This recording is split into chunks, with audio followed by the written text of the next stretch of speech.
नमस्कार मु नयागढ़ जिलार उपसभापति झिलीलता तारेणिया। तो आमर एठी दसपल्ला अनुष्ठित होती सरीगंडा मंडलर जन आक्रोश महिला समावेश। यही कार्यक्रम रे आमे समस्ते महिला माने एकत्रित होई 33% बिल की विरोध करिसेंती जो बीजेडी कांग्रेस से जन आक्रोश महिला समावेश। आम हक आमे निजे लड़िबू, आम हक आमे निजे पाइबू। से यार चेष्टा मंडल जिलू मंडल मंडल जोन पर्यंत आम ये लड़े लड़ार अच्छी। आम हक आमको नबार अच्छी। भारतीय जनता पार्टी दसपल्ला निर्वाचन मंडलीर विधायक प्रार्थी एवं एठी आज जो महिला आक्रोश समावेश अनुष्ठित होता नेतृत्व नहीं आदरणीय मंडल सभापति मानस नायक महोदय एवं आमर सबुठू बड़ मान खुशीर कथा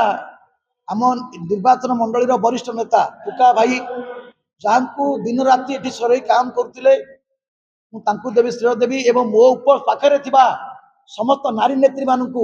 श्रेय देवी जे से माने आज अनुभव करिसंती जे इंडिपेंडेंट केंद्र रे जो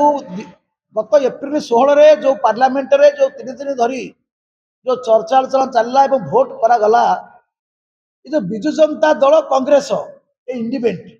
मोर भौणी मानकू माँ मानकू जो मानकर प्रतिभा अच्छी आगु बाहरंतु ये भारतीय जनता पार्टी ये कलिका माझी जो अंश ग्राम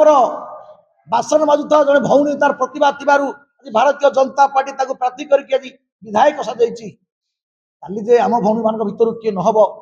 कहीहब ना। ये भारतीय जनता पार्टी चाहे 33% महिला पार्लियामेंट एवं विधानसभा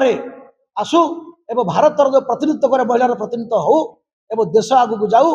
ये प्रतिज्ञा ये जिज्ञासा रखी माननीय प्रधानमंत्री नरेंद्र मोदी माननीय मुख्यमंत्री मोहन चरण माझी जो दिशा रही जो लक्ष्य रही पथ अंत्योदय लक्ष्य अंत्योदय अंत्योदय सफल करा गले भौणी मान नेतृत्व एकांत आवश्यक।